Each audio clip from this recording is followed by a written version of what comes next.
ಇವತ್ತು ತಮ್ಗೆ ನಾನು ಕೇಳ್ಕೊಳ್ಳೋದು ಇಷ್ಟೇ. ನಾನು ಕಾಲೇಜಲ್ಲಿ ಇರಬೇಕಾದ್ರೆ PUC ಚುನಾವಣೆ ಗೆದ್ದೆ, ಅದು ಬೇರೆ ವಿಚಾರ. ನಾನು ಡಿಗ್ರಿ ಫಸ್ಟ್ ಇಯರ್ ಡಿಗ್ರಿಲಿ ಇಲ್ಲೇ ಕೆಲವರು ಇದ್ದಾರೆ ನನ್ನ ಜೊತೆಲಿ ಓದೋರು.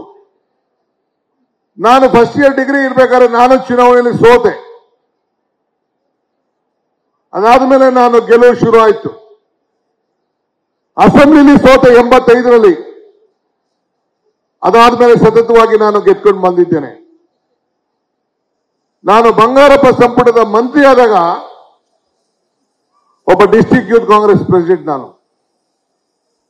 ನಾನು ಅಧಿಕಾರ, ನಮ್ಮ ನಾರಾಯಣ ಸ್ವಾಮಿ ಅಂತ ನಮ್ಮ ವೈಸ್ ಪ್ರೆಸಿಡೆಂಟ್ ಇದ್ದಾರೆ, ಈಗ MSc ಆಗಿದ್ರು. ಅವ್ರಿಗೆ ಅಧಿಕಾರವನ್ನು ಹಸ್ತಾಂತರ ಮಾಡಿದ್ರು. ನಾನು ನಮ್ಮ ವಿನಯ್ ಕುಮಾರ್ ಸೊರ್ಕೆ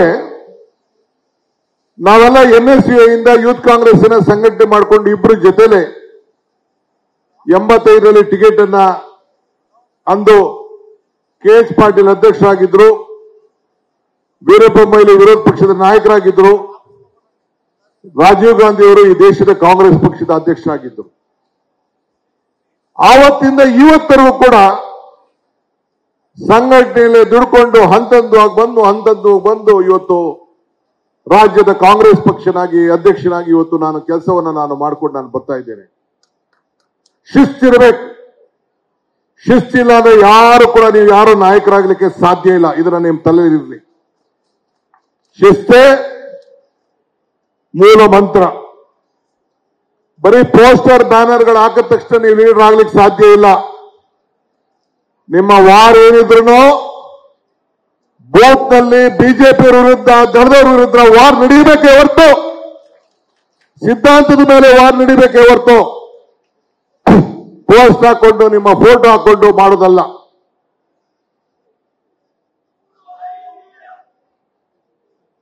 ನಿಮ್ಮ ಪೋಸ್ಟರ್ಸ್ ಏನಿದ್ರು ಕೂಡ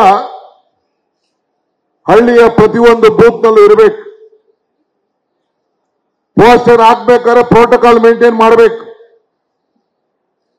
ಬರೀ ನಿಮ್ಮ ಮಕ್ಕದ ಚಿಹ್ನೆ ಮೇಲೆ ಯಾರು ಓಟ್ ಕೊಡೋದಿಲ್ಲ. ಕೊಡೋದು ಹಸ್ತದ ಚಿಹ್ನೆ ಮೇಲೆ. ಈ ಹಸ್ತದ ಚಿಹ್ನೆ ಮೇಲೆ ಇದನ್ನು ತಾವೆಲ್ಲ ಗಮನದಲ್ಲಿ ಇಟ್ಕೊಳ್ಬೇಕು.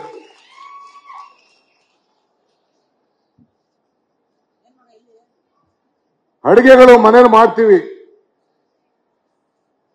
ಬೆಂದಾಗ ಅಡಿಗೆ ಬಹಳ ರುಚಿ ಇರ್ತದೆ. ನೊಂದಾಗ ಜೀವನ ಬುದ್ಧಿಯನ್ನು ಕಲಿಸ್ಕೊಡ್ತದೆ. ಇದು ನಿಮ್ಮ ತಲೆಯಲ್ಲಿರಲಿ. ಇವತ್ತು ನಮ್ಮ ರಾಷ್ಟ್ರೀಯ ಅಧ್ಯಕ್ಷರು ಕೆಲವು ಅನೇಕ ಹಿತವಚನಗಳನ್ನ ಹೇಳಿದ್ರು. ಕೃಷ್ಣ ಬೈರೇಗೌಡರು ಮತ್ತು ಸಂತೋಷ್ ಲಾಡ್ರು ಅವರು ಕೂಡ ನೇರವಾಗಿ ನಿಮ್ಗೆ ಅನೇಕ ಸಂದೇಶಗಳನ್ನು ಕೊಟ್ಟರು. ನಿಮ್ಮಲ್ಲಿ ಬಹಳ ದೊಡ್ಡ ಶಕ್ತಿ ಇದೆ. ಆ ಶಕ್ತಿಯನ್ನ ಸರಿಯಾದ ರೀತಿಯಲ್ಲಿ ನೀವು ಬಳವಡಿಸ್ಕೋಬೇಕು.